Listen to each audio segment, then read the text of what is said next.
Welcome to Telangana వెలుగు. నేను మీ రాజు. 3 విడతల్లో జరిగినటువంటి స్థానిక సంస్థల ఎన్నికలు రేపటితో ముగిసిపోతుంది. సో ఇక్కడ హోరాహోరీగా నడిచినటువంటి ఎన్నికల్లో కాంగ్రెస్ పార్టీ అత్యధిక స్థానాలు గెలవక కాంగ్రెస్ పార్టీకి ధీటుగా బీఆర్ఎస్ పార్టీ కూడా చాలా చోట్ల విజయం సాధించడం అనేది కూడా జరిగింది. అక్కడక్కడ కొంతమంది గెలిచిన వాళ్ళ మీద ఓడిపోయిన వాళ్ళు పగలు ప్రతీకారాలు తీర్చుకోవడం కావచ్చు, రాళ్ల దాడులు కర్రలతో దాడులు చేయడం కావచ్చు, ఇట్లాంటివి అనేక సంఘటనలు జరిగినాయి. అలాగే కొన్ని చోట్ల మాత్రం మా డబ్బులు మాకు తిరిగి ఇచ్చేయండి అంటూ కూడా ఊర్లలో అడిగినటువంటి పరిస్థితి. సో మొత్తానికి కొన్ని చోట్ల ఉద్రిక్తత వాతావరణం జరిగిన, కొన్ని చోట్ల ప్రశాంతంగా జరగడంతో ఒక రకంగా అధికారులు ఈ 2 విడతల ఎన్నికలు కంప్లీట్ అయ్యాయి, ఊపిరి పీల్చుకున్నారని చెప్పేసి కూడా చెప్పుకోవచ్చు. మరి ఎంపీటీసీ జెడ్పీటీసీ ఎన్నికలు ఎప్పుడు అన్నది పెద్ద క్వశ్చన్ మార్క్ గా మారిపోయింది. ఎందుకంటే ఎంపీటీసీ జెడ్పీటీసీ ఎన్నికలకి పార్టీ గుర్తులు ఉంటాయి కాబట్టి ఇప్పుడు అసలైన అంటే బీఆర్ఎస్ పార్టీ మేము దాదాపుగా విజయం సాధించాం స్థానిక ఎన్నికల్లో అని చెప్పేసి బీఆర్ఎస్ పార్టీ అండ్ భారతీయ జనతా పార్టీ ఎక్కడిక్కడ కూడా కొన్ని చోట్ల కనిపించడం అనేది కూడా జరిగింది. సో మరి ఇప్పుడు పార్టీ గుర్తులతో జరిగేటువంటి ఎంపీటీసీ జెడ్పీటీసీ ఎన్నికలు 26 లేదా 27వ తేదీ నాడు నోటిఫికేషన్ ఉండే అవకాశం ఉంది.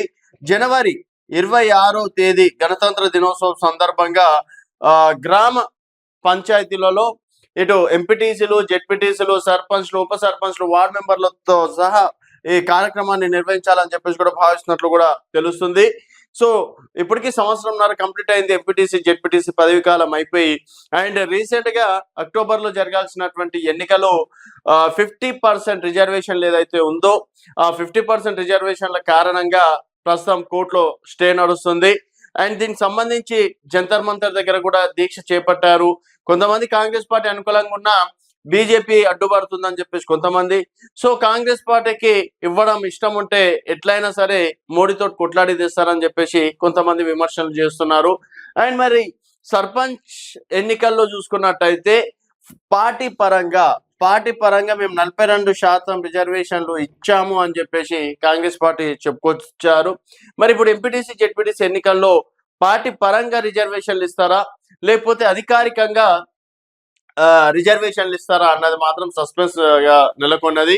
సో ఇప్పుడు గెలిచినటువంటి ఇదే ఊపులో ఎన్నికలు నిర్వహించేస్తే మొత్తానికి గ్రామ స్థాయిలో స్థానిక సంస్థల ఎన్నికలు కంప్లీట్ చేసిన వాళ్ళు అవుతారు. తర్వాత జరిగేటువంటి కౌన్సిలర్ ఎన్నికలు కావచ్చు, తర్వాత జిహెచ్ఎంసి కావచ్చు, తర్వాత ఖైరతాబాద్ ఉప ఎన్నికలు కూడా వచ్చే అవకాశం ఉందని చెప్పేసి అంటున్నారు. కాబట్టి సో ఇప్పుడు ఈ 3 ఎన్నికల పైన దృష్టి పెట్టే అవకాశం ఉంది. సో అందుకని మొదటగా ఈ స్థానిక సంస్థల ఎన్నికలు ఎక్కడికక్కడ నిర్వహించేసి కేంద్రం నుంచి డబ్బులు వస్తే ఆయా గ్రామాల్లో అభివృద్ధి పనులు చేసి తర్వాత కౌన్సిలర్ ఎన్నికలకు వెళ్ళి తర్వాత ఇక్కడ జిహెచ్ఎంసి నిర్వహించేస్తే ప్రభుత్వ పాలన కూడా సవ్యంగా సాగుతుంది అన్న ఆలోచనలు చేస్తున్నారు. అందుకు సంబంధించి మరి మాక్సిమం ఈ నెల 26 లేదా 27వ తేదీ నాడు ఎంపీటీసీ జెడ్పీటీసీ ఎన్నికలకు సిద్ధంగా ఉండాలని చెప్పేసి కూడా చెప్పుకోవచ్చు. దీనివల్ల అడ్వాంటేజ్ ఏంటంటే ఓడిపోయిన అభ్యర్థులు ఎవరైతే మొన్న సర్పంచ్ గా పోటీ చేసి ఓడిపోయిన వాళ్ళు ఉంటారో వాళ్ళకి సంబంధించి కూడా నెక్స్ట్ ఎంపీటీసీ జెడ్పీటీసీగా కూడా పోటీ చేసే అవకాశాలు వారికి పుష్కలంగా ఉన్నాయి. పార్టీ అండదండాలు ఉంటాయి.